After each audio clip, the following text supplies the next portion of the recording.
Bismillahirrahmanirrahim. Alhamdulillah kita menjalankan untuk bersama kita mulai kajian kita bersama membahas kitab Ushul Salasah.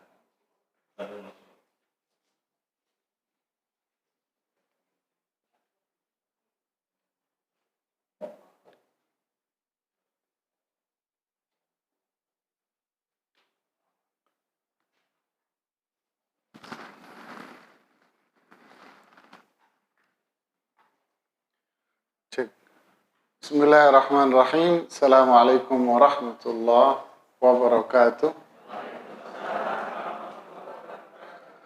Alhamdulillah hamdan thayyiban mubarakan fi.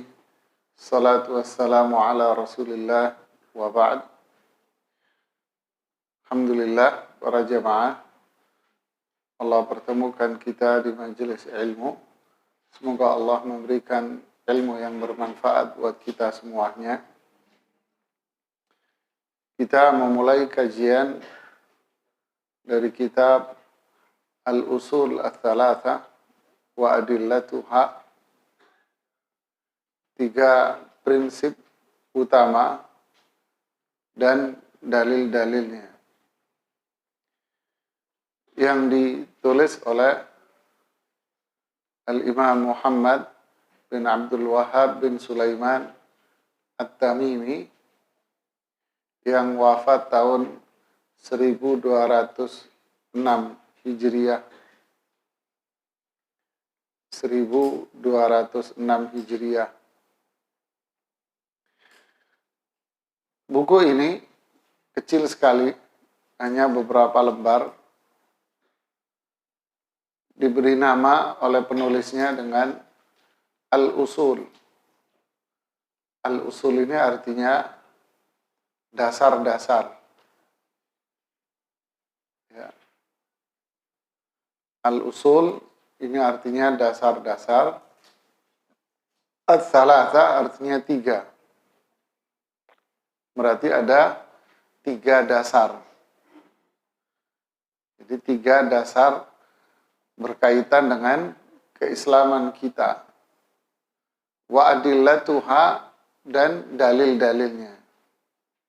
Berarti penulis ingin menyajikan kepada kita 3 dasar utama pada keislaman kita, beserta dengan dalil-dalil yang disajikan dari Al-Quran khususnya.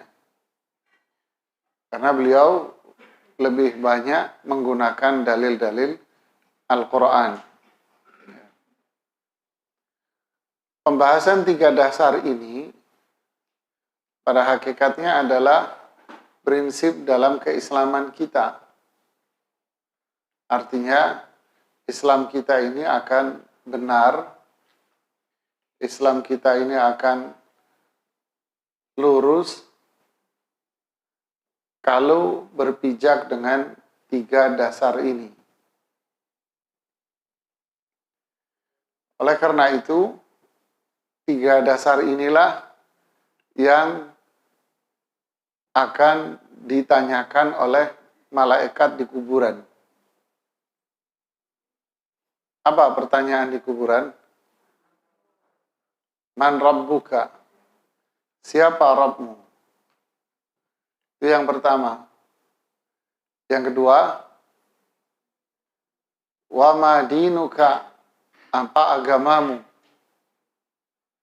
Yang ketiga, siapa nabimu? Nah, inilah 3 dasar pada keislaman kita. Kalau kita benar-benar memahami, berarti Islam kita akan benar. Makanya di kuburan ditanya, benar enggak nih orang sebagai hamba Allah? Benar enggak dia sebagai orang Islam, sebagai muslim, muslimah? Nah, untuk menilai benar atau tidak keislamannya, maka 3 pertanyaan inilah yang disampaikan makanya. Ya. Jadi, ini adalah cara ngukur Islam kita benar atau tidak di dunia, dan dijadikan pertanyaan di kuburan. Makanya perlu dan wajib untuk kita pelajari agar kita bisa memiliki pegangan dalam keseharian kita. Ya, kita mulai dari pertama. Penulis mengatakan Bismillahirrahmanirrahim. Penulis memulai bukunya dengan membaca Bismillahirrahmanirrahim, yang disebut dengan istilah basmalah. Ada istilah basmalah. Basmalah itu apa? Bismillahirrahmanirrahim. Pertanyaannya, kenapa kita ini harus memulai segala sesuatu dengan membaca Bismillah? Kenapa? Kenapa? Ayo?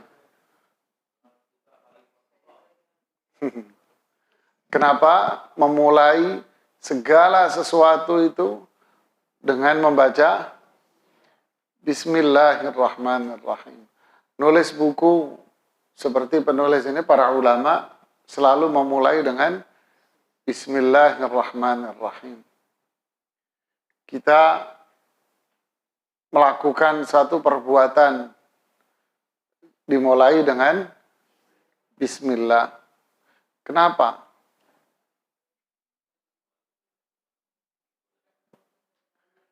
Ada 4 alasan kenapa kita harus baca Bismillah setiap memulai perbuatan. Yang pertama, ini meniru Al-Quran. Kenapa mulai Bismillah? Karena kita meniru Al-Quran. Maksudnya, setiap surat di dalam Al-Quran pasti dimulai dengan Bismillah. Kecuali satu surat, surat At-Taubah. Kenapa surat At-Taubah nggak ada Bismillahnya? Ya dari sononya. Jangan dicari-cari. Kenapa nggak ada Bismillahnya? Nggak tahu. Memang dari sononya begitu. Simpel kan? Adapun semua surat yang lain, 143 surat di Al-Quran, semuanya dimulai dengan apa? Bismillah. Jadi ketika kita memulai sesuatu dengan Bismillah, berarti kita meniru Al-Quran. Yang kedua, kita meniru dan mencontoh Rasulullah Sallallahu Alaihi Wasallam.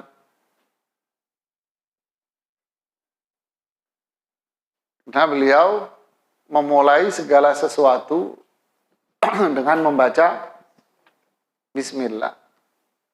Tulisan, sampai menulis surat pun beliau memulai dengan bacaan Bismillahirrahmanirrahim. Min Muhammad, dari Muhammad Rasulullah kepada siapa? Karena Rasulullah SAW banyak juga menulis surat-surat. Jadi memulai Bismillah karena kita mencontoh Rasulullah Sallallahu Alaihi Wasallam. Yang ketiga, kita memulai Bismillah untuk mendapatkan keberkahan.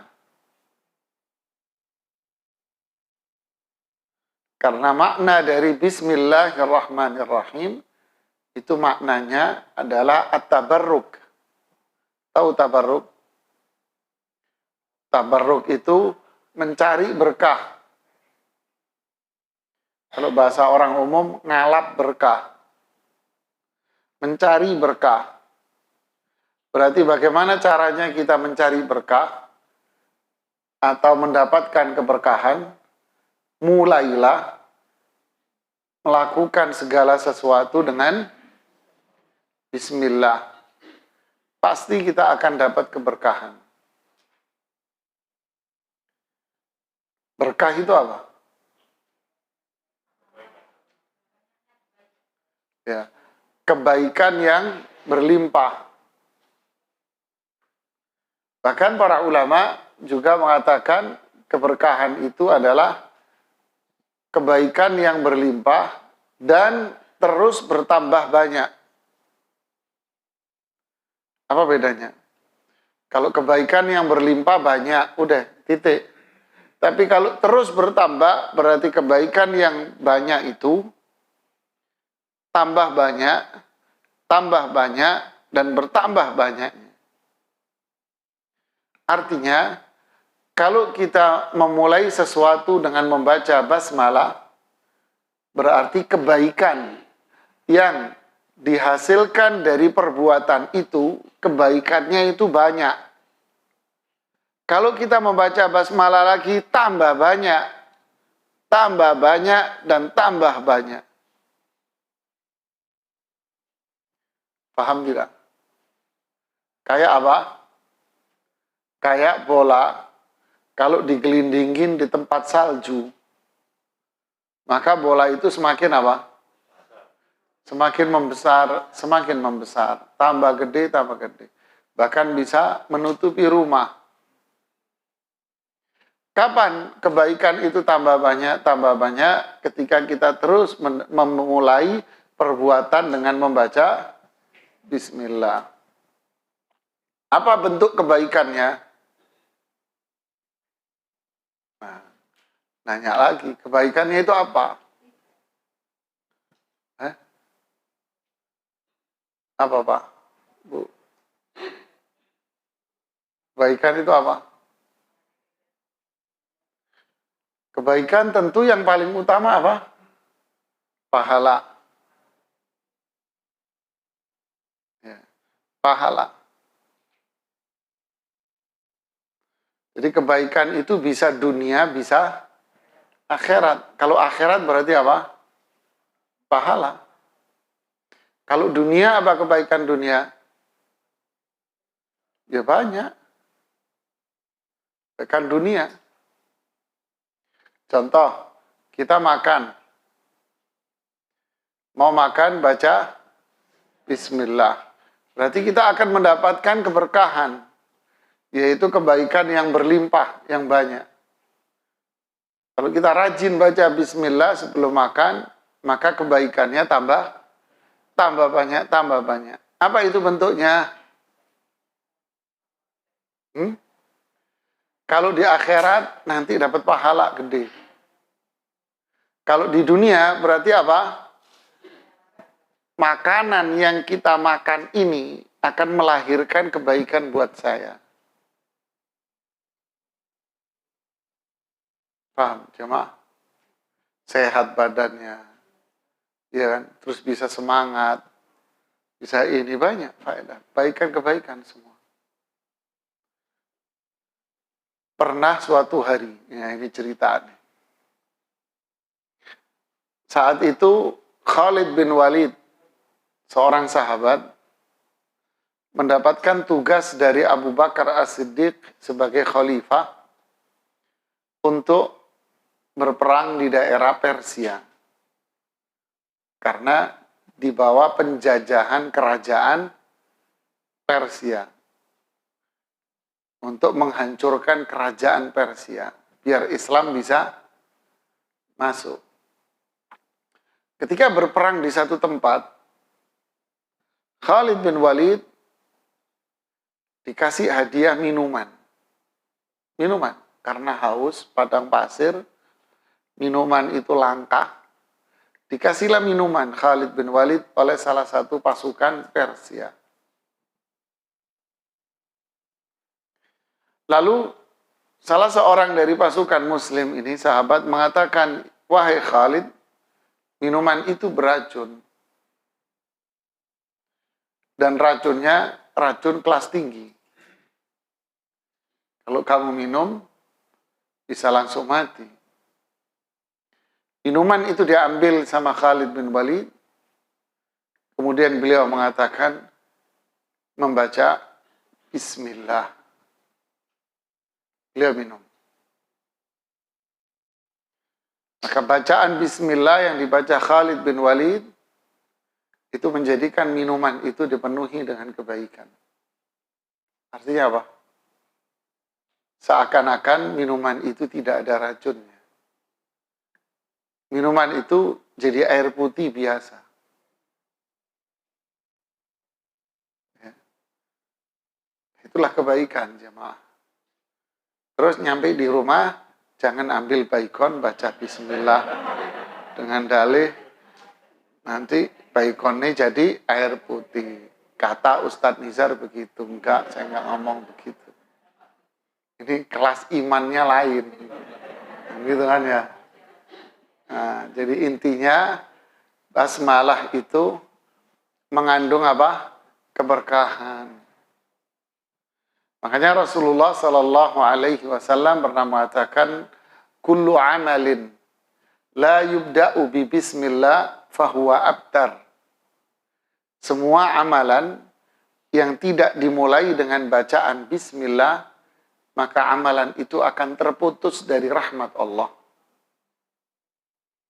Artinya, ketika melakukan perbuatan itu, dia nggak baca bismillah, maka dia di saat melakukannya, Allah nggak ngasih rahmat.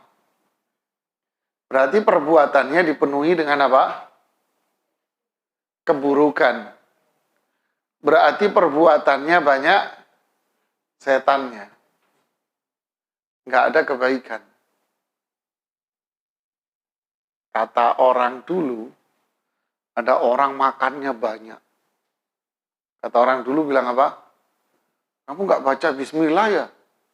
Kok makanannya nggak ada kenyang-kenyangnya kamu? Ditemani setan perutnya.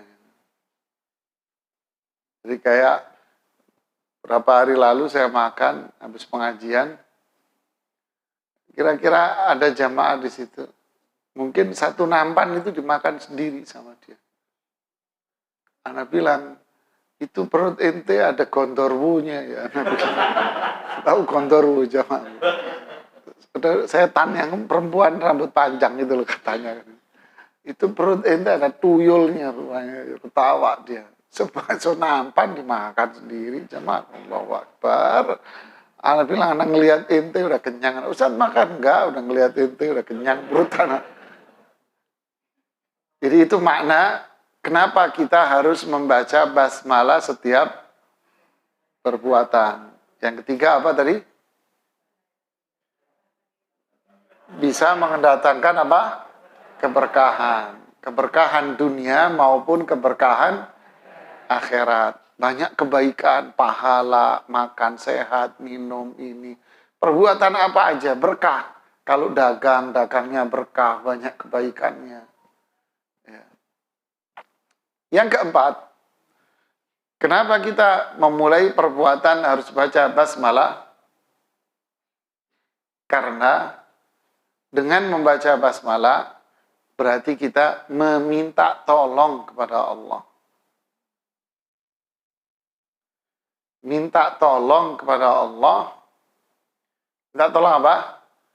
Agar diberi kemudahan. Jadi baca basmalah agar apa? Meminta tolong kepada Allah agar diberi kemudahan. Jadi bismillahirrahmanirrahim artinya mama mau minum nih. Ya. Kita kan mau minum.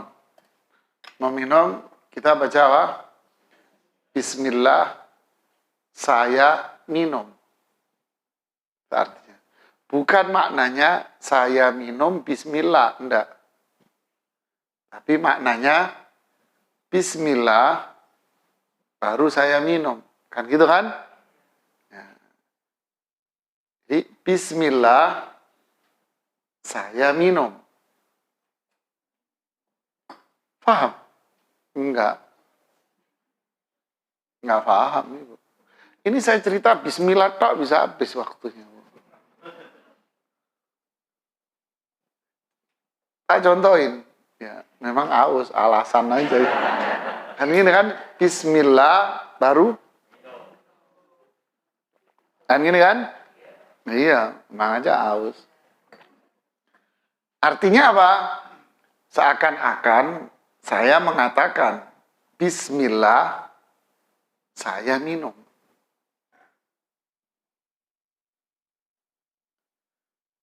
Paham belum? Terjemahan Bismillah apa? Dengan menyebut nama Allah, saya minum. Makan. Ya kan? Baca Bismillah dulu kan? Bismillah baru nyuap. Kan gitu? Berarti apa? Bismillah dengan menyebut nama Allah, saya makan. Keluar rumah, masuk rumah. Berarti gimana? Masuk rumah umpama. Kita di luar pintu, buka pintu, baca apa? Bismillah, kita masuk. Berarti apa? Bismillah, saya masuk rumah. Berarti kalau saya masuk rumah, udah di tengah, baru ngomong Bismillah. Salah. Paham tidak?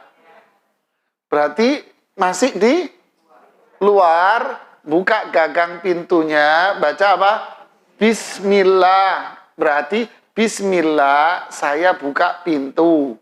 Saya masuk rumah. Gitu.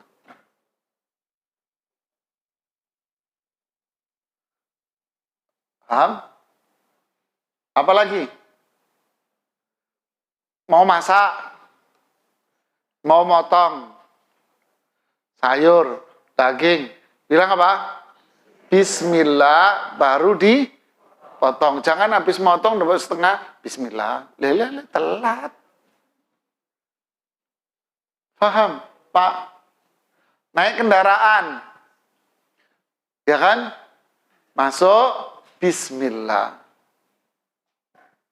Berarti, Bismillah, saya naik kendaraan. Bismillah, saya masak.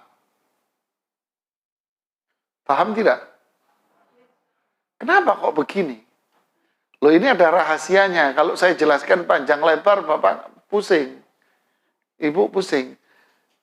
Bismillah, dengan menyebut nama Allah, saya minum. Artinya apa? Artinya gini. Saya hanya memohon pertolongan kepada Allah ketika saya minum ini. Saat minum ini saya minta tolongnya hanya sama Allah saja. Saya minta tolongnya sama Allah saja. Paham? Coba lihat kalimat Bismillah basmalah ini secara umum. Bismillahirrahmanirrahim. Coba terjemahin dengan menyebut nama Allah dan seterusnya. Kok tiba-tiba menggunakan kata dengan menyebut nama Allah? Kalimatnya sempurna apa enggak? Enggak nyambung kamu. Gini, tak kasih tahu. Ada si fulan datang. Tiba-tiba Anda bilang,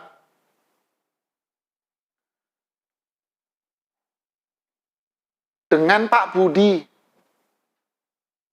Paham nggak nih orang?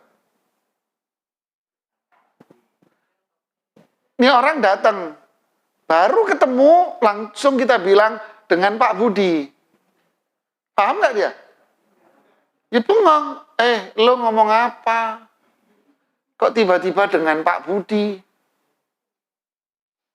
Paham? Kan nggak paham dia, kok ngomong apa kamu? Dia baru datang, tahu-tahu saya bilang dengan Pak Budi. Bengong, berkerut dahinya dia. Kamu ngomong apa? Iya, dengan Pak Budi. Ah, gila loh. Pasti ngomong gitu, dia pergi. Berarti kalimatnya sempurna apa nggak sempurna? Enggak. Sama basmalah, Bu. Dengan menyebut nama Allah. Loh kok bisa tahu-tahu dengan nyebut nama Allah?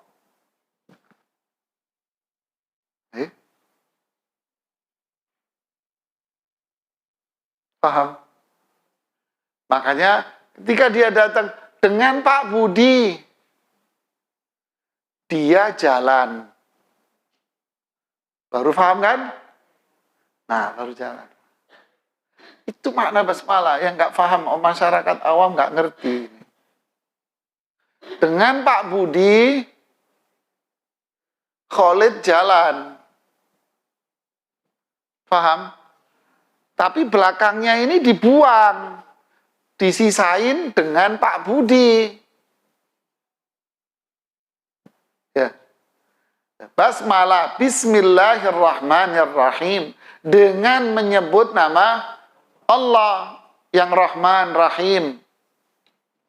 Berhenti. Nah, kita mau ngapain? Mau baca Quran. Bismillahirrahmanirrahim. Berarti apa? Saya mau baca Quran. Cuman kan nggak keucap ininya. Mau minum tadi. Bismillahirrahmanirrahim. Berarti apa? Saya minum. Bingung apa nggak paham? Paham? Tak kasih tahu rahasianya, Pak. Ini rahasia bismillah. Orang yang nggak paham bismillah, kasihan deh, Pak. Jadi bismillah ini berarti apa? Keberkahan. Kebaikan yang banyak, tambah banyak, tambah banyak. Berarti bismillah apa? Meminta tolong hanya kepada.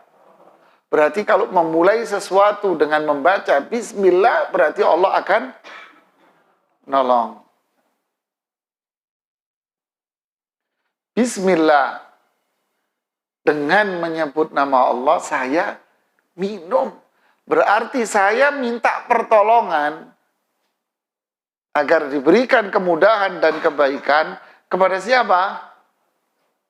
Kepada Allah saja, Pak. Tidak kepada yang lain.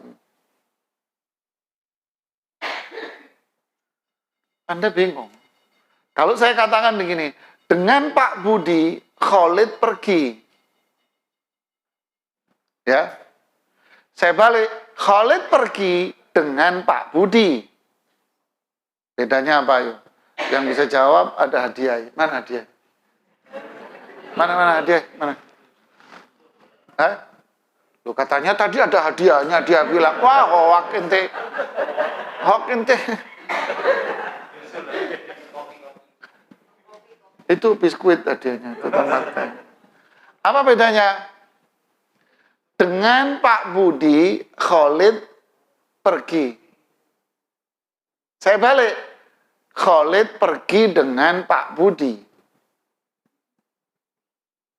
Apa bedanya?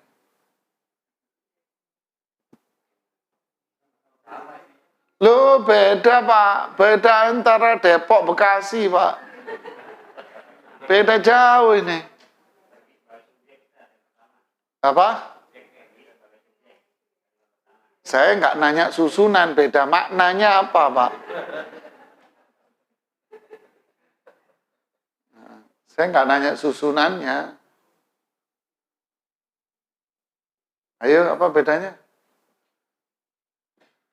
Khalid pergi dengan Pak Budi. Terus, dengan Pak Budi, Khalid pergi. Bolak-balik katanya Ibu. Emang tempe dibolak-balik. Ayo. Apa bedanya?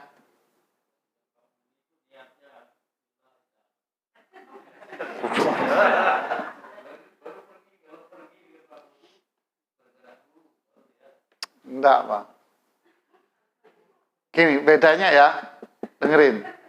Kalau saya mengatakan Khalid pergi dengan Pak Budi, apakah dalam perjalanan benar-benar sama Pak Budi saja atau ada orang lain? Bisa jadi ada orang lain. Saya cuman sebut Pak Budi saja. Di mobil ada Budi, ada Ujang, ada Pak Prakas, ada siapa lagi, kan gitu kan? Cuman saya bilang Khalid pergi sama Pak Budi, padahal di dalam mobil ada orang lain. Paham? Kalau saya balik dengan Pak Budi Khalid pergi, berarti nggak ada orang lain, cuman berdua doang. Oh,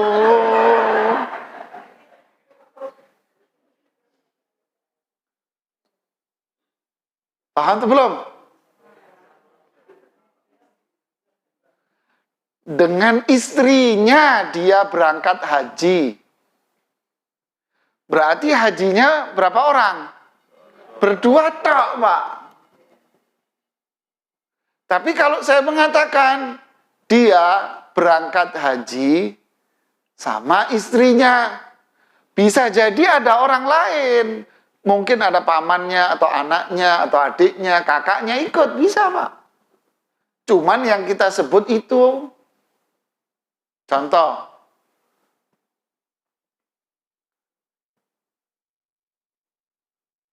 Pak Gubernur datang sama Pak Presiden. Pamannya. Apakah yang datang gubernur sama presiden toh Pak yang ke sini? Hah? Enggak. Ya pasti serombongan banyak. Kan gitu kan? Cuman yang kita kenal siapa? Yang kita sebutin dua ini toh. Pak Gubernur datang sama presiden. Udah. Padahal di belakangnya sini, wah kesebelasan. Ya kan? Tapi kalau saya balik, Pak Presiden, dengan presiden gubernur itu datang. Berarti apa? Nggak ditemui siapa-siapa. Paham, Bu? Paham? Paham belum, Pak? Lihat, ini saya kasih tahu Anda, ini bahasa Al-Quran. Ya. Dengan Pak Budi Khalid itu jalan. Berarti berapa orang? 2 orang saja. Khalid sama Pak Budi. Udah, nggak ada lagi. Khalid jalan sama Pak Budi. Ya bisa jadi ada yang lain semobil. Cuman kebetulan yang terkenal di situ Pak Budi aja. Karena dia yang punya duit. Jadi yang punya duit yang dibilang, yang nggak punya duit nggak disebut. Kan biasanya gitu kan? Sama Pak Budi Pak, karena dia yang kaya gitu kan. Yang nggak punya duit mana disebut sopirnya, nggak disebut. Yang jalan sama tadi siapa? Oh Khalid jalan sama Budi, sama sopir, sama ini, kelamaan. Kan gitu. Nah, lihat bahasa Al-Quran. Dengan Pak Budi, Khalid jalan. Berarti isinya cuman? Paham sekarang ya? Berarti apa maknanya? Berarti maknanya ini memberikan apa? Penekanan bahwa dengan satu orang ini aja. Dengan ini tok sudah nggak yang lain. Dengan menyebut nama Allah, saya minum. Berarti saya minum hanya minta tolong sama siapa? Namanya apa ini? Tauhid. Tuh. Jadi kita belajar tauhid pun apa dalilnya? Kalau kita berdoa hanya sama Allah. Lah itu bismillah. Paham nggak kamu?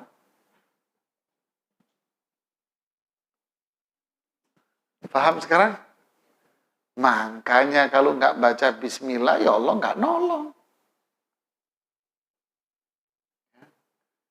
Luar biasa Pak. Jadi bismillah itu adalah tauhid Pak.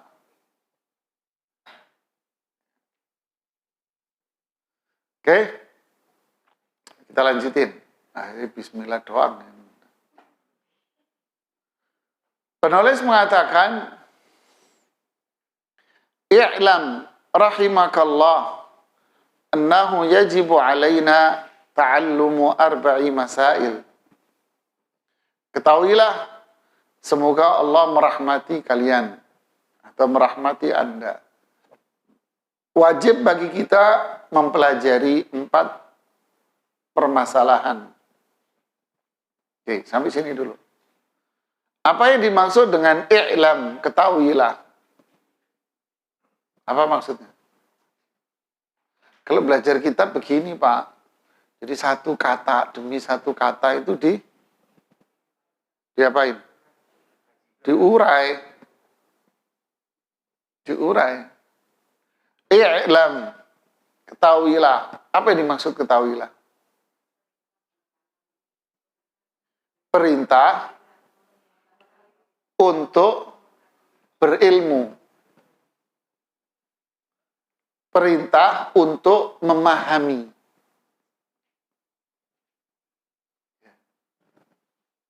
Perintah untuk memahami.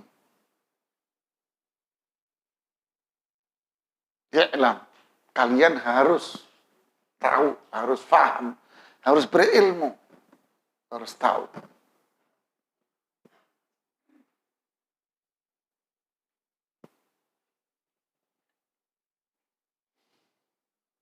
Pengetahuan itu, Pak, para ulama itu dibagi menjadi beberapa macam. Tapi saya nggak mau jelaskan satu-satu. Ibu puyeng nanti. Puyeng, Bapak. Pengetahuan yang dimaksud di sini wajib bagi kalian untuk tahu, ngerti. Pengetahuan yang mana? Gini, saya kasih contoh. Jangan ditulis dulu. Mas, tadi ada orang mau beli ikan. Di tempat situ loh, tempat kolam ikan. Kan ada jualan ikan langsung di kolam gitu kan. Di Bekasi sih ya. Beli ikan langsung hidup. Ya, tadi ada orang beli ikan. Ikan gurame. Hidup di kolamnya. Dia duduk di situ, di sebelahnya. Mele, cari yang gede maksudnya. Ketika dia mele, nggak taunya Mas, tangannya itu dicaplok sama ikan guramenya. Terus jari-jarinya putus, Mas. Alah, bohong kamu. Iya, benar. Benar. Kata siapa kamu? Kata teman aku. Terus teman kamu kata siapa? Kata teman aku lah, katanya temannya. Yang dia sampaikan ini termasuk pengetahuan tidak? Pengetahuan, Pak. Tapi pengetahuan yang berdasar tidak? Enggak, pengetahuan yang tidak ada dasarnya. Paham? Pengetahuan yang tidak ada dasarnya. Hah? Mas, saya tadi pagi jalan-jalan. Saya ngelihat kecelakaan. Oh iya, itu lagi goes. Bapak-bapak lagi goes. Ditabrak sama truk. Tabrak, Mas, dong sama truk. Ya Allah, kesian tuh Bapak. Pengen olahraga sehat, malah mati tabrak truk. Nanti dulu, bapaknya sehat walafiat. Sopir truknya mati. Malah ngarang kamu. Sini, saya ajak. Dibawalah ke rumah sakit. Nih bapaknya yang goes tadi. Coba tanya. Pak, Bapak tadi goes? Iya. Bapak tadi ditabrak truk? Iya. Gimana Pak kejadiannya? Ya saya naik sepeda, lalu dari depan saya ditabrak langsung pakai sama truk ini. Terus, ya Alhamdulillah Mas, saya cuma tergores aja sedikit-sedikit, saya sehat Alhamdulillah. Sopirnya itu dibungkus kain kapan, mati sopir truknya. Ya Allah, subhanallah. Berarti pengetahuan kan ini? Dasar pengetahuannya apa? Valid atau tidak? Valid. Taunya valid dari mana? Langsung ngelihat sendiri. Paham Pak, Bu? Nah, kadang kita berislam pun kadang-kadang begini, Pak. Mas, nggak boleh itu. Nggak boleh, dosa tuh. Kata siapa? Ya dari dulu begini orang, Pak. Nggak boleh. Bener kan?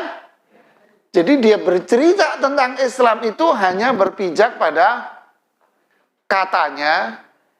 Kalau bahasa Inggrisnya itu jari nih. Opo iyo. Contoh, orang puasa itu nggak boleh renang, batal. Masa? Iya dari dulu ya orang begini, Pak. Benar kan? Pengetahuan nggak ini? Pengetahuan, tapi pengetahuan yang tidak berdasar.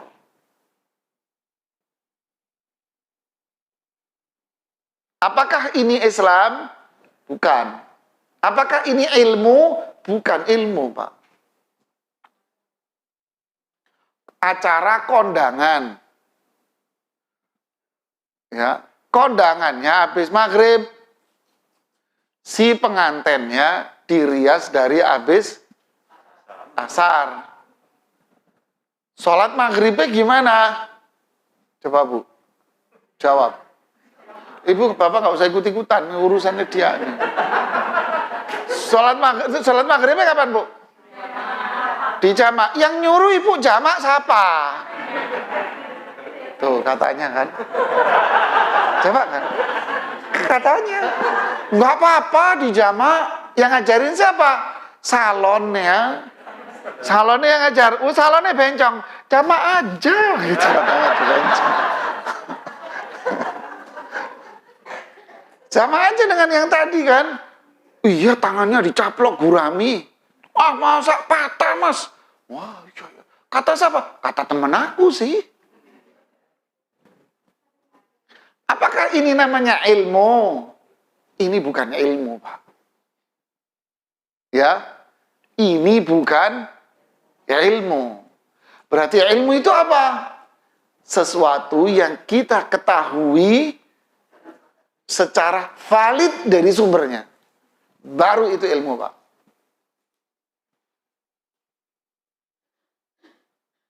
Paham? Sekarang berapa banyak penceramah-penceramah di masjid-masjid itu? Ceramah cuman katanya, kata guru saya. Dia nggak mempelajari langsung dari dalil, dari Quran, dari hadis, dia nggak ngelihat. Akhirnya banyak dongeng-dongeng kopinho yang disampaikan. Ya kan? Apalagi sebentar lagi nisfu Sya'ban.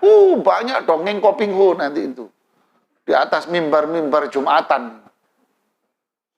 Apa ini ilmu? Tidak, Pak. Jadi ilmu itu adalah sesuatu yang kita pelajari secara apa? Valid. Dari mana? Kalau Islam ya dari Quran dan hadis dari para ulama, bukan kata orang. Paham sekarang? I'lam. Ini bahasa ulama itu tajam, Pak. I'lam. Artinya apa? Jadilah kalian orang yang berilmu. Yaitu apa? Memahami sesuatu dari sumbernya yang asli, yaitu Quran dan hadis. Jangan kata orang.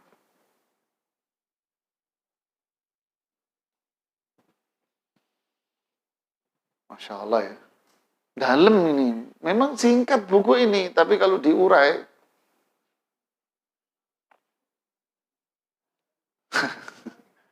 Jadi paham sekarang ya?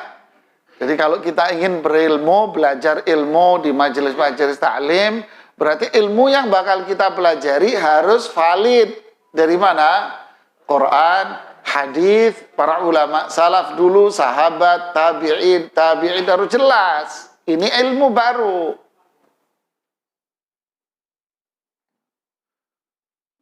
Mas kemarin kemana? Ini tak kasih contoh-contoh. Mas, belajar workshop. Workshop apa? Mau bikin roti bolu. Bolu? Iya. Bolu ala bolu Kartika. Tahu kan Bolu terkenal kan di Bandung ya. Bolu Kartika. Oh, Masya Allah. Yang trainer siapa, Mas? Yang trainer tonggoku, Mas. Apa hubungannya sama Kartika? Rano hubungannya, Mas. Kita kan terus pegang malah. Apa urusannya sama Kartika? Paham tidak? Yang satu, trainer apa? Bolu. Bolu apa? Bolu Kartika. Yang trainer siapa? Yang trainer adalah ahli kue dari Kartika langsung. Wah, keren ini. Berarti yang ini apa? Bodol. Bodol ente. Kan bener kan? Jadi kalau belajar dari asli sumbernya. Itulah ilmu yang benar. Dalilnya mana? Quran, hadis, bagaimana penjelasan para ulama terhadap hadis. Itu baru ilmu, i'lam, berilmulah. Jadilah kalian orang yang punya ilmu dari sumbernya yang valid. Oke. Rahimakallah. Semoga Allah merahmati kalian. Begitulah para ulama dulu kerap kali mendoakan orang. Ini kan kita didoain sama penulis. Kenal, nggak kenal. Sefaham, nggak sefaham. Cocok, nggak cocok. Tetap didoain ya. Semoga Allah memberikan rahmat sama dia. Kan adab, akhlak. Ada orang suka sama kita, ya kita doain. Ada orang benci sama kita, ya kita doain. Semoga Allah ngasih rahmat, ngasih hidayah. Kan enak kan orang Islam kan? Karena kan nggak semua orang yang membaca buku ini cocok. Ngapain kamu belajar itu, buku-buku itu buku Wahabi. Buku Wahabi itu nggak usah dipelajari. Ya, makasih Mas. Semoga Allah memberikan rahmat sama Anda. Kan gitu kan? Didoakan. Inilah adab akhlak para ulama. Kenapa? Sing waras ngalah. Ya ini. Yajib alaina ta'allumu arba'i masail. Wajib bagi kita mempelajari 4 permasalahan. Jadi wajib berilmu. Karena ilmu itu ada yang wajib, ada yang tidak wajib. Jadi belajar ilmu itu ada yang wajib. Setiap individu wajib mempelajarinya. Ilmu apa yang wajib dipelajari? Kalau tidak belajar, dosa kita, Pak. Nggak ada alasan. Ya maklumlah, dia kan nggak ngerti. Oh, nggak ada. Nggak ada alasan. Kenapa? Wajib dipelajari dia. Ilmu apa yang wajib dipelajari? Tentang tauhid. Karena itu konsekuensi dari syahadat. Wajib belajar tauhid. Itu wajib sudah. Nggak bisa ditolerir lagi orang nggak paham tauhid. Syirik, nggak paham. Saya nggak tahu kalau syirik. Nggak ada. Salahnya sendiri, kamu tidak mau belajar. Belajar tauhid. Yang kedua, belajar apa? Belajar kewajiban-kewajiban kita. Yaitulah inti Islam. Belajar apa? Kayak wudhu, sholat, puasa. Kalau punya duit, belajar zakat. Ya kan? Kemudian mau Ramadan, berarti wajib belajar hukum-hukum tentang puasa Ramadan. Jangan katanya kayak tadi aja. Wes udahlah, Ramadan setiap tahun ya ini aja isinya tuh masjid. Sok pinter kamu. Harus belajar tentang hukum-hukum Ramadan. Wajib. Anda mau berangkat haji. Siapa yang mau berangkat haji?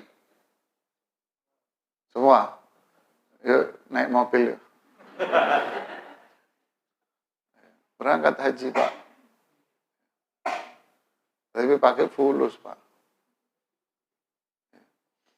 Nunggu Ustadz lama. Berapa tahun ngantri?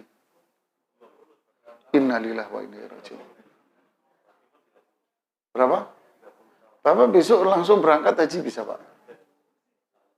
Bisa. Bisa berangkat. Namanya istilahnya haji furoda. Bayarnya macam-macam, tergantung travel. Saya insya Allah bimbing nanti haji itu, jamaahnya bayar yang sekamar berdua 21.900 US dolar. Apa? 317 juta satu orang, Pak D. 317 juta satu orang, Bu. Nah, kalau tiang kali pinten? Kalau orang dua berapa? Ada yang daftar? Ada yang daftar. Ada bapaknya. Begitu. Kalau Ustadz ya, alhamdulillah gratis ya, Pak. Orang bayar disangoni malah. Ya. Masya Allah. Jadi itulah ilmu yang wajib diketahui. Pedagang berarti wajib belajar halal haram jual beli. Suami istri berarti wajib belajar bagaimana menjadi kepala keluarga. Istri wajib belajar menjadi istri yang sholihah. Begitulah. Ini wajib belajar, nggak bisa diingkari. Harus.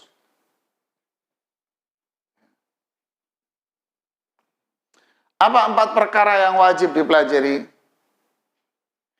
Yang pertama, al-ilm. Apa ini maksud ilmu ini? Di sini ada 3. Nah, inilah yang menjadi bahasan utama, yaitu 3 prinsip utamanya. Apa itu? Ma'rifatullah. Mengenal Allah. Siapa Allah itu? Nah, ini tauhid, Pak. Ini akidah ini, tauhid kita ini. Mengenal Allah. Mengenal Allah. Berarti mengenal nama-namanya, sifat-sifat Allah.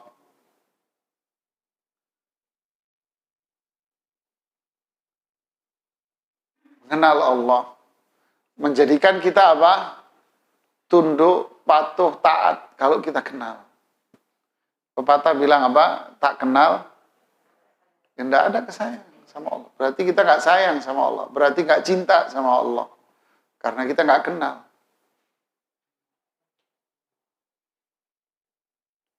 Saya cinta sama dia, Mas. Benar? Iya. Siapa dia? Nggak tahu. Mungkin orang gitu. Kamu suka nggak sama dia? Suka. Siapa dia? Nggak tahu. Oh, Sarah. Nggak mungkin kan? Saya suka sama dia. Kenal. Oh iya, Pak. Dia itu begini. Dijelek. Oh, berarti ya. Ya. Jadi mengenal Allah. Berarti apa? Mengenal nama-nama Allah, sifat-sifat Allah, keagungan Allah, kebesaran Allah, perbuatan Allah. Kita kenali, berusaha mengenal siapa Allah itu. Yang melahirkan tunduk, patuh, dan taat nanti sama Allah kita. Kalau nggak kenal, nggak akan patuh, nggak akan taat Pak, orang Pak. Cuek, nggak peduli. Karena dia tidak kenal sama Allah. Pak. Hidupnya kayak layang-layang putus. Tahu layang-layang putus? Ya udah kayak layang-layang putus, Pak.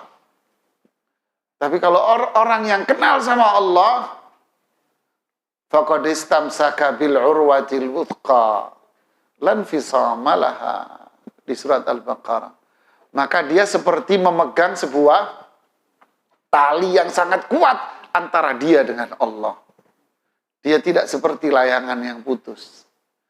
Dia menjadi seorang mukmin yang tunduk, patuh, berserah diri sama Allah. Ini orang mulia.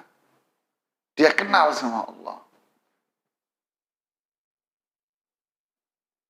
Contoh. Kisah ini disebutkan sama Imam Ibnu Rajab, seorang ulama dulu. Punya buku namanya Jami'ul Ulum wal Hikam, nama kitabnya. Beliau ceritakan di situ. Namanya lupa saya, gurunya ini. Lupa saya namanya. Ditanya oleh muridnya, ya Imam, ma ma'luk, wahai Imam, kamu punya harta. Punya harta nggak kamu? Kata muridnya. Gurunya jawab, saya punya 2 harta. Saya nggak takut miskin dengan 2 harta itu.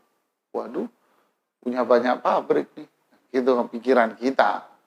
Saya punya 2 harta. Dengan 2 harta itu saya tidak akan takut miskin. Apa itu 2 harta? 1, saya percaya sama Allah. Itu harta saya. Yang kedua, saya tidak akan mengandalkan hidup saya sama orang. Bingung muridnya. Kamu nggak takut miskin? Kata gurunya. Kata muridnya. Nggak takut miskin? Dijawab sama gurunya. Ana akhsyal faqr.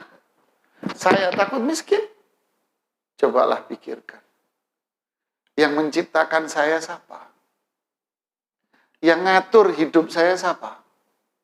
Yang menciptakan saya, yang ngatur saya adalah zat yang menciptakan langit dan bumi. Yang nyiptain langit berlapis 7, yang menciptakan bumi berlapis-lapis 7 dengan kekayaan alam semua ini adalah zat yang nyiptain saya. Terus saya miskin? Saya takut miskin? Langit nggak pernah pudar warna birunya. Ya kan? Bumi tak akan pernah kehilangan keindahannya. Lautan tak akan sepi dari ikan. Hutan tak akan sepi dari binatang. Padahal ikannya setiap hari berjuta-juta manusia mengambilnya. Tapi tak pernah sepi dari ikan. Zat ini yang menciptakan saya, yang ngatur saya. Saya nggak bakal takut miskin, Mas. Kapan kalimat seperti ini terucap? Kalau kita kenal sama Allah. Luar biasa. Ini bukan layangan putus dia. Hatinya terikat sama Allah seolah-olah ada tali antara dia sama Allah. Ini kenal dia sama Allah, Pak. Benar-benar dia mendengar Allah. Subhanallah. Ada seorang ayah disebutkan dalam sebuah buku tentang tawakal. Pembahasan buku itu tentang tawakal oleh penulisnya namanya Mahmud Al-Misri. Disebutkan cerita. Ada satu keluarga yang sangat miskin sekali. Tinggal rumahnya jauh dari kota. Kalau zaman dulu berarti di tengah padang pasir rumahnya. Jauh dari kota. Keluarga ini benar-benar miskin luar biasa. Musim haji tiba. Lalu sang ayah bilang sama keluarganya, saya pengen naik haji. Istrinya sontak marah. Kamu bekerja setiap hari saja, kita masih berada dalam kemiskinan. Loh, kalau kamu pergi haji, nanti kita makannya gimana? Ya. Kalau kamu pergi haji, yang nyari makan buat kita siapa? Paham nggak? Karena kan kalau zaman dulu mau haji itu kan jalan kaki. Anaknya menjawab, anaknya perempuan, Ibu, yang ngasih makan kita bukan ayah. Yang ngasih makan kita Allah, bukan ayah. Pergilah haji wahai ayahku. Nah, kita kelaparan nanti. Allah yang ngasih makan ibu. Pergi, ya berangkat. Ayahnya pergi, lewat bersama rombongan jalan kaki. Nah, terus gimana makannya, perjalanannya? Nah, ayahnya Kenal sama Allah. Kenapa? Saya mau ibadah. Pasti Allah ngasih rezeki saya di tengah jalan. Berangkat haji bersama rombongan. Ya, saling tolong-menolong dalam perjalanan. Yang punya roti, ya bagi-bagi roti sepotong-sepotong, yang lain. Orang dulu. Jalanlah. Si keluarga ini akhirnya tak ada makanan sedikit pun dalam rumahnya. Anak perempuannya tetap berpikir, Allah yang ngasih makan kita. Jangan khawatir. Hingga di satu sore, ada seseorang yang ngetok pintunya, Bu. Dibuka sama anaknya. Yang ngetok ini bilang, adakah satu makanan atau minuman yang bisa kami minum? Kami kelaparan, kehausan. Karena rumahnya di padang pasir. Sebentar. Ambilkan. Air segelas. Putrinya bilang apa? Ini satu-satunya makanan yang kami punya. Lihat. Ini satu-satunya makanan yang kami punya. Tinggal segelas air. Silahkan. Dikasih tamu. Dia bakal kehausan sudah. Makanan berarti tidak punya. Punya cuman diambil sama tamunya. Kemudian tamunya pergi. Ternyata di belakang dia rombongan. Dikasihlah ke orang yang paling tua di situ ini, Pak. Diminum sama dia. Yang minum nanya, ini rumah siapa? Ini rumahnya Fulan bin Fulan. Dia orang paling miskin di kota sini. Anda tahu siapa yang minum? Ternyata yang minum adalah sang gubernur. Menangis sang gubernur. Dia merasa berdosa. Dia pulang, diambilkan uang begitu banyak, lalu diserahkan kepada keluarganya. Ini hadiah dari Pak Gubernur buat keluarga Anda. Kok bisa Pak Gubernur kasih ini? Iya, sebagai terima kasih Anda ngasih minum tadi itu. Putrinya bilang apa? Wahai ibuku, Allah yang ngasih rezeki kita. Hai jemaah. Kapan perasaan begini ini muncul? Kalau kita punya ilmu. Apa ilmunya? Semedi di Gunung Putri. Nanti punya ilmu. Apa? Ya, kan kata orang biar punya ilmu, sono ke Padepokan di Gunung Putri. Ya kan, semedi di samping kali. Jadilah katanya Sunan Jogowi Kali. Ra sembayang, ra wudu, ra mangan, nggak kentut, nggak pipis. Wah, bisa ya. Jemaah. Subhanallah ya. Ini yang dimaksud oleh penulis. Kita ini harus punya ilmu. Ilmu apa? Ma'rifatullah. Kenali Islam. Pahami Islam. Ya, kenali Allah, maaf. Ma'rifatullah. Kenali Allah. Kenali Allah, nama-namanya, sifatnya, perbuatannya, keagungannya. Kenali. Yang bisa menjadikan kita seorang muslim yang tangguh, kuat. Sekarang orang mau beli mobil, asuransi. Kenapa Pak kalau diasuransiin mobilnya? Takut kecelakaan. Kalau takut kecelakaan, nggak usah beli mobil.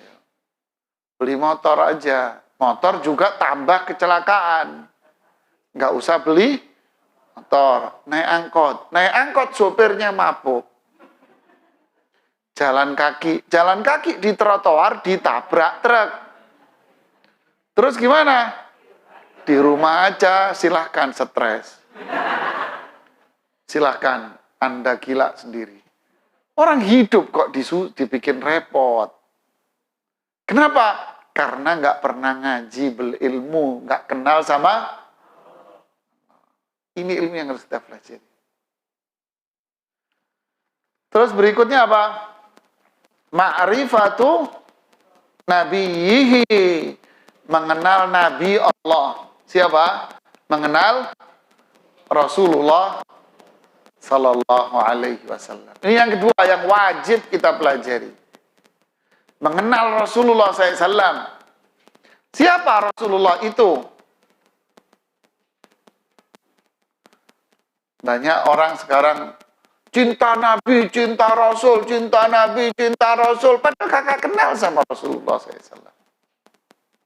Nggak kenal dia sama Rasul. Sirahnya nggak tahu. Kenapa Anda melakukan maulid Nabi? Maulid ini kan isinya sirah Nabi. Ya udah coba ceritain sama saya sirahnya. Nggak tahu dia. Cinta-cinta tapi nggak kenal. Pelajari kehidupan Rasulullah SAW. Wajib kita ini. Kenapa? Karena di balik kehidupan Rasulullah SAW, itulah Islam yang benar. Maksudnya apa? Lihatlah, Rasulullah SAW kalau wudhu, bagaimana wudhunya? Lihatlah, Rasulullah SAW kalau sholat, kalau tidur, kalau di rumah, kalau bergaul, di rumahnya, di luar rumah, bergaul, ini, itu, bagaimana Rasulullah SAW ini? Bagaimana pribadinya? Bagaimana perbuatannya? Bagaimana petunjuknya? Makanya ayatnya apa? Laqad kana lakum fi Rasulillahi uswatun. Bagaimana kita mengambil uswah dari Rasulullah SAW sedangkan kita nggak mau belajar? Ya. Ketika kita mengenal Rasulullah SAW, maka kita akan meniru Rasulullah SAW dalam semua ibadah kita. Bukan perkara dunia. Kalau dunia itu berkembang. Boleh-boleh aja kalau dunia. Kita disuruh meniru Rasulullah SAW dalam hal apa? Keislaman, ibadah. Nah, kalau kita nggak mau belajar sama Rasulullah SAW, terus ibadahnya dari mana? Nah, akhirnya muncullah di masyarakat bid'ah banyak. Karena dia tidak mengenal Rasulullah. Nggak benar Islamnya. Paham, Bu, Pak? Yang ketiga, mengenal ma'rifatu dinil islami bil adillah. Mengenal agama Islam dengan dalil. Berarti agama Islam ini apa? Ayo kita pelajari. Dengan apa tadi? Dalil. Nah, bukan katanya. Bukan katanya. Ini banyak ini hukum versi katanya itu banyak di masyarakat.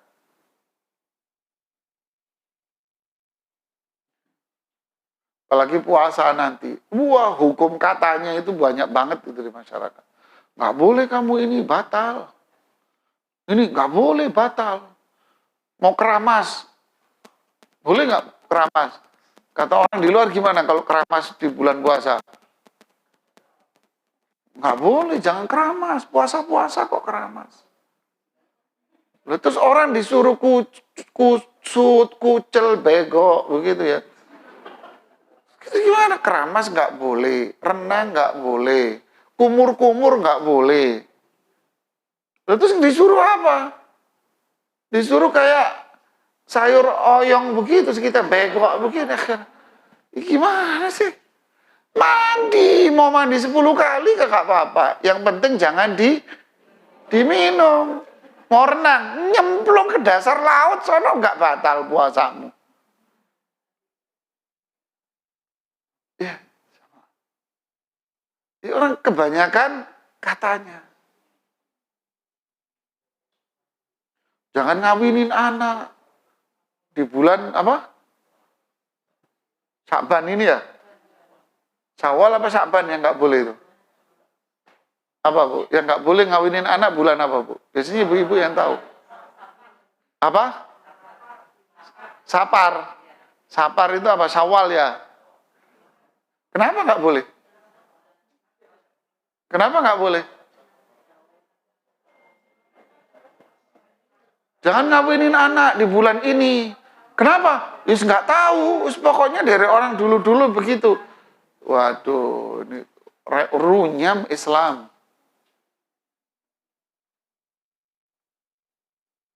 Saya pernah bimbing orang umroh, Pak. Bu, saya ngasih pelatihan umroh di hotel. Saya umroh larang ya di hotel. Kalau umroh murah ya di masjid, Pak, manasiknya. Saya kasih pelatihan umroh, manasik umrohnya di hotel. Udah saya kasih penjelasan begini. Nanti kalau waktu tawaf, saya bilang, Bapak Ibu doa aja sama Allah. Karena itu waktu yang mustajab, di tempat yang mustajab. Perbanyak doa. Itu terserah doa. Ustadz doanya apa? Loh, yang berdoa ibu kok nanya saya? Yang mau doa siapa? Ya saya sih. Lalu terus ngapain nanya saya? Ya terserah ibu mau doa apa. Ada lagi, Ustadz maaf, kami ini biasanya kalau umrah di tempat-tempat lain, kami tinggal ngikut Ustadz aja diaminin. Alhamdulillah doa saya Bapak Ibu aminin, saya seneng.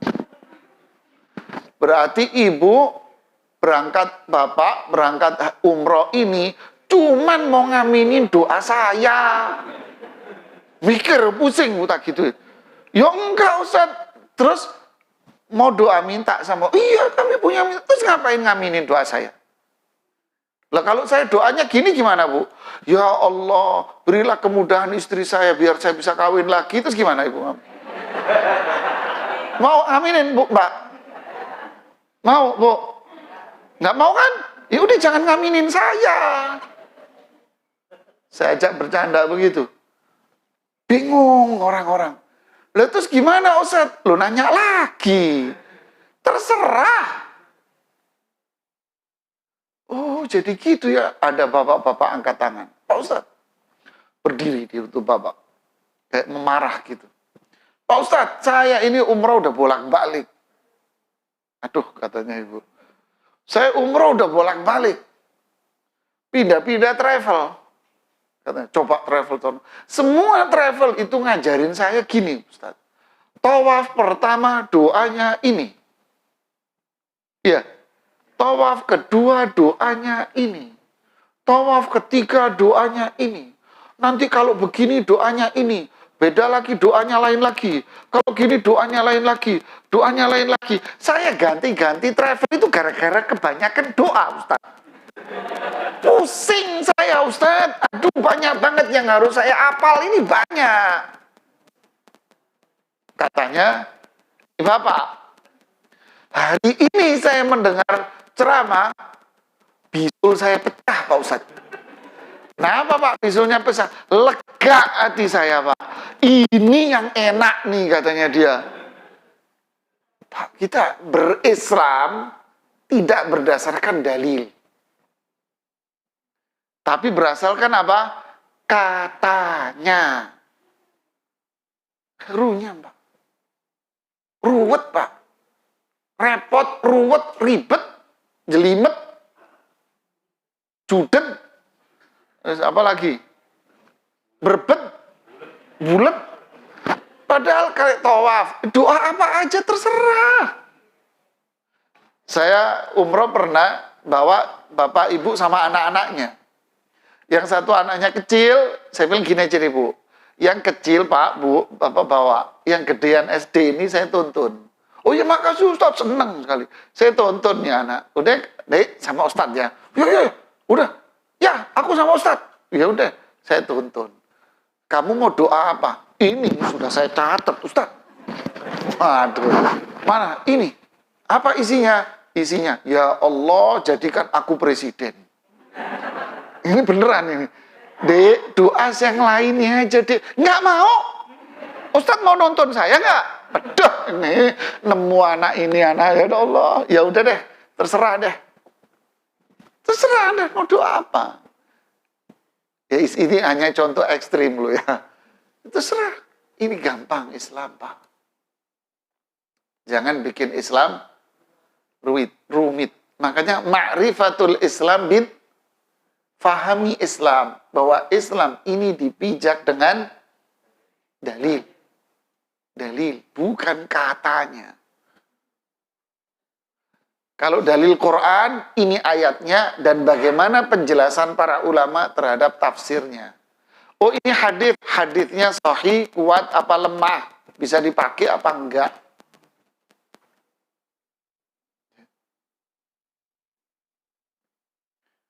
Inilah Islam kita, Pak. Ini ilmu. Kenali Allah, kenali Rasulullah, berarti kita kenal Islam yang benar, dan kenali Islam sendiri dengan dalil. Ini ilmu wajib kita pelajari, bukan apa? Katanya. Baru setelah itu yang kedua apa? Amalkan sesuai ini. Yang ketiga, ajarin orang dakwah ilaihi. Yang ketiga, ad-da'watu ilaihi, mendakwakannya. Kasih tahu orang seperti yang Anda fahami. Yang keempat, sabar alal adha, atas hinaan dan cacian. Nabi Rasulullah SAW aja dihina, dicaci. Para sahabat dihina, dicaci. Apalagi saya, apalagi kita, Pak Bu, pasti dihina, dicaci. Saya di Minalindong habis Pak Bu dikulitin. Wah, dicaci maki macem-macem ini. Ini di komplek kami, ini Wahabi masuk gara-gara itu orang tuh yang namanya Nizar tuh. Gara-gara Nizar nih akhirnya kita jadi Wahabi sesat masuk di komplek. Sing waras biarin aja. Biarkan burung berkicau, saya bukan burung. Kita doain, semoga Allah ngasih hidayah, dibiarin. Sabar. Sama di sini juga begitu. Di mana-mana. Ya, sabar. Kita bikin rumah Quran di Binalindung, dibilang apa sama orang-orang yang gak suka? Ini bikin rumah Quran gratis, ngaji-ngaji, karena duit dari mana? Dari Yahudi nih duitnya.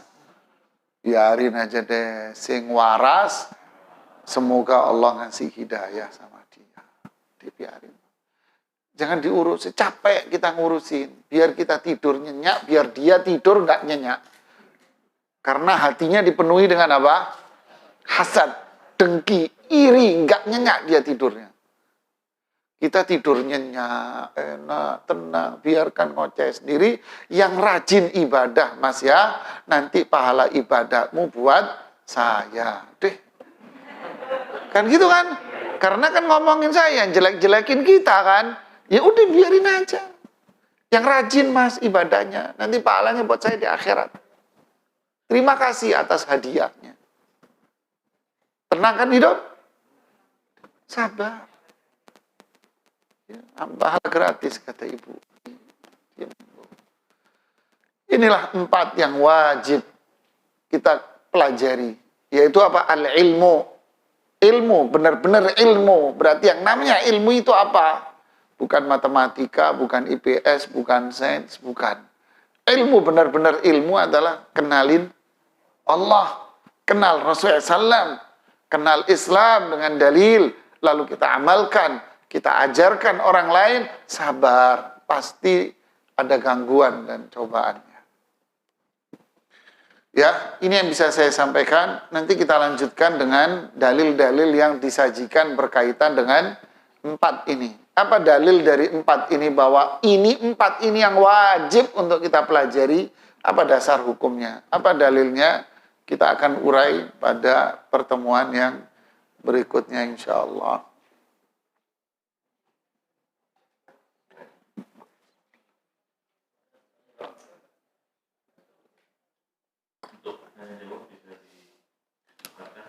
Ini ada surat cinta, Pak.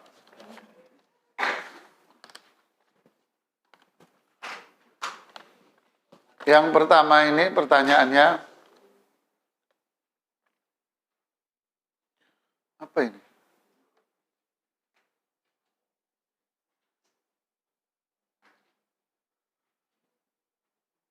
Apa? Duh, nggak bisa baca saya. Kayak ngirim resep. Apa gimana? Oh, hukum. Nulis hanya itu hanya gini, nyeleret.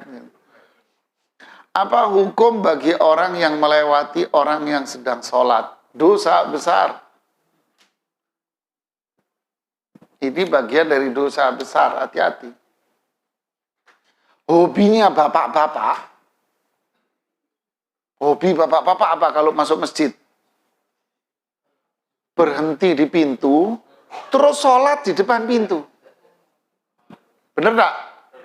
Masuk masjid, berdiri di pintu, kalau nggak berdiri pintu, meleper sedikit ke kiri, ke kanan. Terus sholat di tengah-tengah situ, di depan situ. Iya nggak, Pak? Iya apa enggak? Iya, memang itu hobinya bapak-bapak. Masuk, nggak mau masuk. Kadang masuk pun di tengah, terus sholat persis di tengah-tengah dia. Pak, jangan beri kesempatan orang berdosa. Nggak boleh. Karena melewati orang yang sholat itu dosa besar. Apa dalilnya kalau itu dosa besar? Banyak hadis-hadis Rasulullah SAW yang menjelaskan akan hal itu.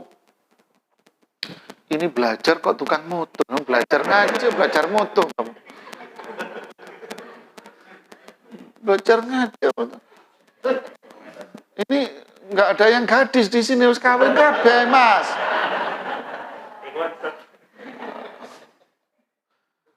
Jadi banyak hadis-hadis Rasulullah SAW yang melarang kita untuk itu. Rasulullah SAW mengatakan, jika kalian sholat, famarra alaikum, lalu lewat seseorang di hadapan kalian, fadfa'hu, kamu dorong dia. Wa in aba faqatilhu. Kalau dia nggak mau, tetap mau lewat di depan kamu, faqatilhu. Bunuh dia. Bukan disuruh bunuh beneran. Para ulama hadis mengatakan ini maknanya bukan disuruh bunuh beneran. Maksudnya apa? Dorong dengan keras. Kamu tahan begini nggak mau, didorong minggir nggak mau, dorongin dengan keras dia. Nunjukin apa? Menunjukkan bahwa melewati orang yang lagi sholat itu hukumnya dosa besar hingga Anda boleh melukai dia. Paham? Makanya jangan kasih kesempatan orang untuk berdosa. Caranya gimana? Masuk masjid, masuk sampai ke soft depan. Sholatlah sunnah di depan tembok masjid situ. Jangan sholat di depan pintu. Ini bedanya orang yang punya ilmu sama enggak. Maju terus, cari tiang. Kalau enggak di depan tembok, Anda sholat di depan temboknya. Nah, baru itu petunjuk Rasulullah SAW. Ya, nyari tiangnya, kalau enggak ada tiang, ya sholat aja di depan tembok. Seperti ini, sholat di depan tembok sini. Deh, aman, Anda enggak ada orang lewat.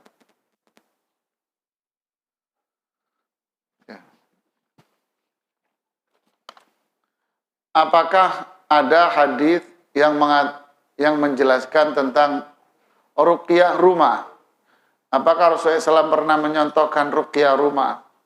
Kalau secara spesifik ruqyah rumah tidak ada. Tetapi ada petunjuk-petunjuk Rasulullah SAW, ajaran-ajaran Rasulullah SAW. Kalau kita amalkan, rumah kita akan bebas dari setan. Apa aja? Pertama, yaitu hadis riwayat Imam Tirmidzi dengan hadis yang sahih bahwa Rasulullah SAW mengatakan, "Idza dakhala ahadukum baitahu falyabda bi bismillah." Jadi kalau seseorang itu masuk rumah, hendaknya dia membuka pintunya masuk rumahnya baca bismillah. Yang tadi itu. Masuk rumah, buka pintunya, baca bismillah, Anda masuk. Maka qala syaitan, setan akan mengatakan kepada teman-temannya, la mabita lakumul yauma, hari ini kalian tidak punya tempat tinggal. Cukup dengan baca apa? Bismillah masuk rumah. Paham? Yang kedua, masuk rumah, ucapkan salam. Assalamu alaikum warahmatullahi wabarakatuh. Berarti ada 3 doa di dalam salam itu. Assalamu, semoga Allah memberikan keselamatan. Buat siapa? Penghuni rumah dan rumahnya. Semoga Allah mencurahkan rahmat buat penghuni rumah dan rumah Anda penuh dengan rahmat. Banyak malaikatnya di situ nanti. Wa barakatuh, semoga penghuni rumah dipenuhi dengan kebaikan-kebaikan dan rumah Anda banyak kebaikannya. Berarti rumahnya nggak ada setannya. Ya. Yang ketiga, Rasulullah SAW mengatakan, masih dalam riwayat Imam Tirmidzi, jika kalian hendak tidur, kata Rasulullah SAW, bilang apa? Matikan lampu Anda sambil baca Bismillah. Tutup jendela Anda sambil baca Bismillah. Maka setan tidak akan ada di dalam rumah Anda.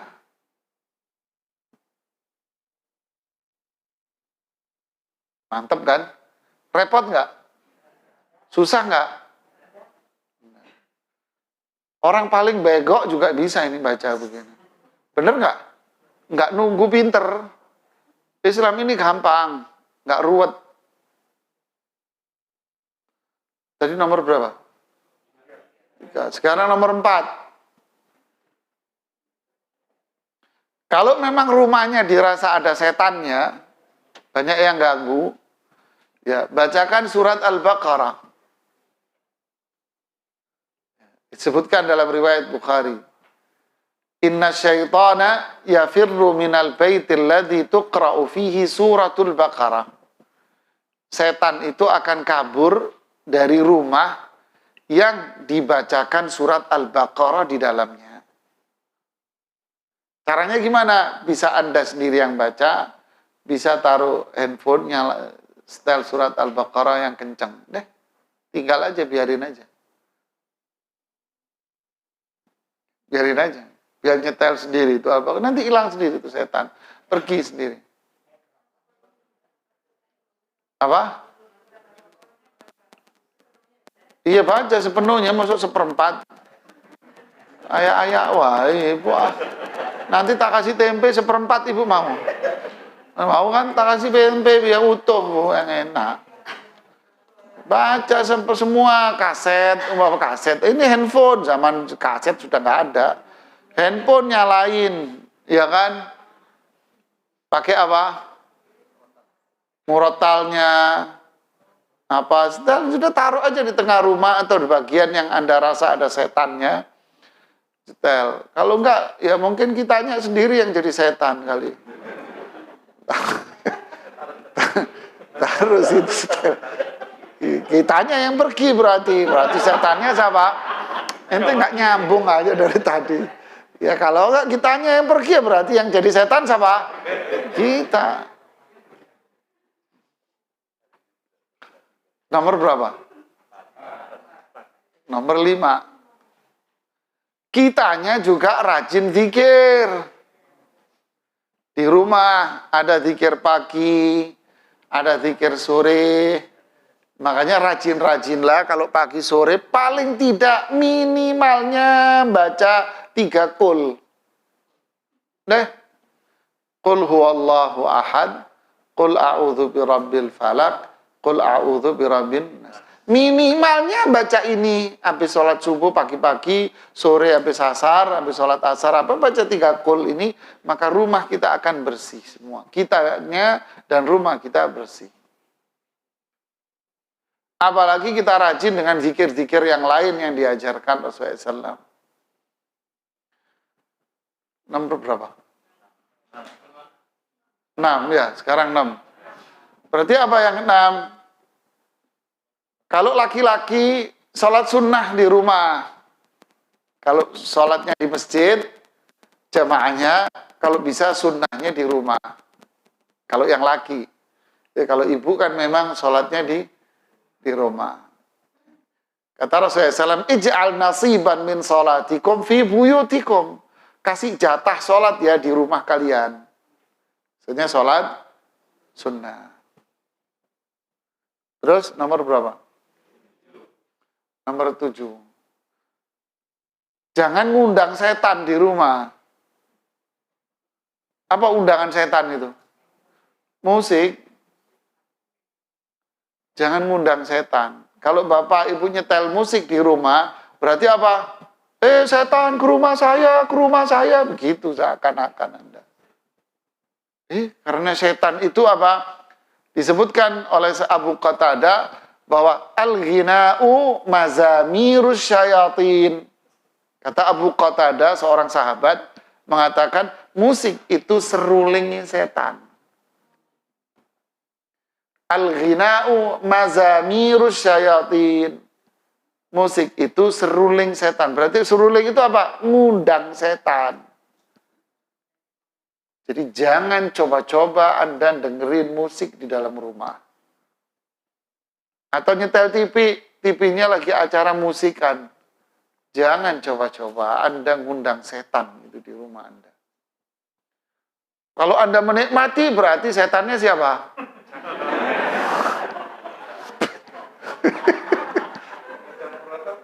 Disetel murotal pergi. Setan joget. Setan joget. Apa dengerin musik? Joget di situ. Berarti yang setan siapa? Penghuninya setan. Jangan dengerin musik, Bu. Ya, musik itu haram. Disepakati oleh para ulama fikih. Semuanya para ulama fikih sepakat bahwa musik itu haram dan dosa besar. Tidak ada yang membolehkan musik. Yang bolehkan musik cuma satu, pemain dangdut. Rhoma Irama. Kalau para ulama, semua ulama fikih mengharamkan itu namanya musik. Jangan, itu serulingnya setan. Ya, itulah kira-kira. Apakah kita cukup membaca bismillah saja atau bismillahirrahmanirrahim? Kalau makan, minum cukup baca bismillah. Ya, karena memang anjurannya begitu. Ya ghulam, samillah.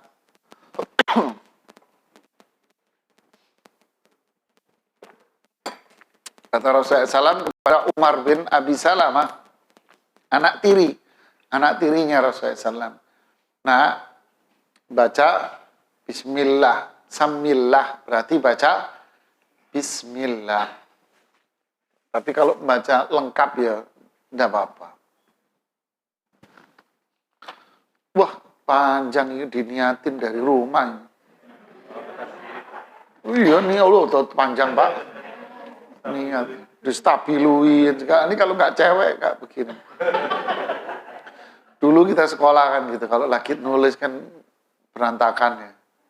Kalau di buku tulis kita ada yang rapi, ada yang stabilo, terus ngamuk kakak kita dulu. Nggak nulis kamu yang minta tulisin cewek ya gitu. Ya. Masya Allah, iya ini niat dari rumah ini. Semoga Allah senantiasa memberikan kesehatan dan melimpahkan berkah kepada Ustadz, keluarga, dan semua jamaah. Amin. Ustadz bertanya tentang hadis barang siapa menjaga sholat 4 rakaat sebelum zuhur dan 4 rakaat sesudahnya, maka Allah mengharamkan neraka baginya. Masya Allah. Ya, memang ini hadis sahih. Ini hadis sahih disebutkan di Riyadhus Shalihin oleh Imam Nawawi tentang keutamaan sholat sunnah. 4 rakaat sebelum zuhur dan 4 rakaat sesudahnya. Apa ini? Pertanyaannya, 4 rakaat sebelum zuhur apakah 2 ditambah 2 qobliyah zuhur atau 2 rakaat sholat duha, 2 rakaat qobliyah zuhur? Jadi, lihat, fahami hadisnya.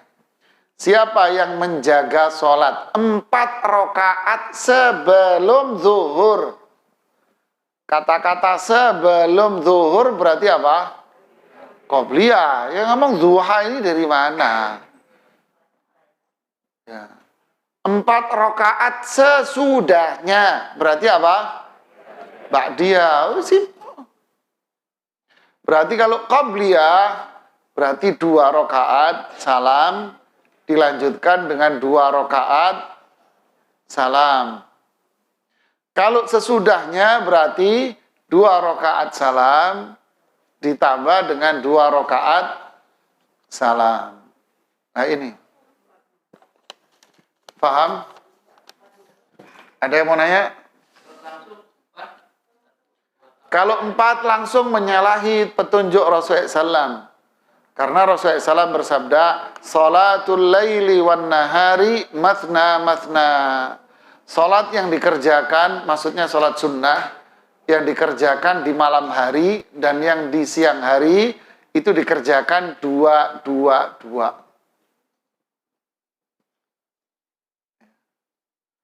Ada lagi? Ya, silakan, Mbak. Assalamualaikum warahmatullahi wabarakatuh.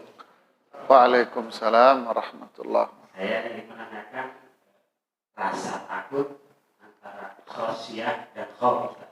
Manakah rasa takut yang teramat sangat atau boleh dikatakan takut yang takut, saya takut yang takut di antara dua kata itu?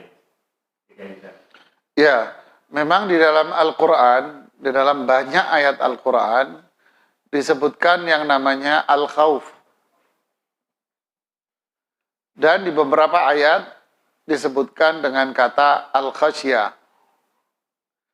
Dua-duanya, kalau kita terjemahkan bahasa Indonesia, sama, takut. Al-khauf itu takut, al-khasyah juga takut. Tapi di beberapa ayat disebutkan menggunakan khasyah itu bagi orang yang beriman. Jadi ciri orang-orang beriman itu takut dengan khasyah. Walladzina hum min khasyatihim musyfiqun. Apakah ada bedanya antara al-khauf dengan khasyah? Ada. Al-khasyah itu takut yang didasarkan atas ilmu.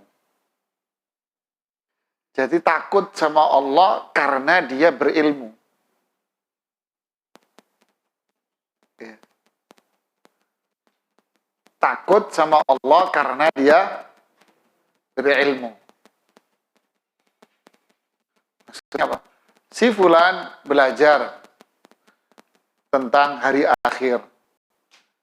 Bangkit dari kubur, tentang kuburan, hari akhir, hisab, sirat, mizan, sirat, surga, neraka. Memunculkan dalam dirinya apa? Takut. Kuburan, antara azab atau nikmat. Ya, kuburan ada azab, ada nikmat kubur, ada azab kubur, takut dia. Nanti bangkit dari kubur, dikumpulkan sama Allah di mahsyar, matahari 1 mil, telanjang, gak ada yang bisa nolong, berdiri doang, selama 500.000 tahun. Ya kan, sehari 500.000 tahun. Berdirinya berapa? Ada yang bilang 300.000 tahun. Padahal seharinya 500.000. Waduh. Dihisab, nanti satu-satu dihisab sama Allah. Wah. Memicu apa dalam hati kita memunculkan? Takut. Nah, takut ini namanya khasyah. Takut yang didasarkan apa? Ilmu. Kita belajar. Kita belajar tentang neraka. Tentang azab neraka. Sehingga dia takut. Takutnya atas dasar ilmu. Itu namanya khasyah. Sedangkan al-khauf, takut, tapi ngikut aja. Terus katanya sih memang ada neraka, Mas. Yaudah saya takut deh masuk neraka. Padahal dia belum belajar. Nah, jadi mana yang lebih tinggi? Tentu tingginya orang takut yang punya ilmu daripada orang takut yang nggak berilmu. Nah, itu bedanya. Ada lagi yang mau nanya?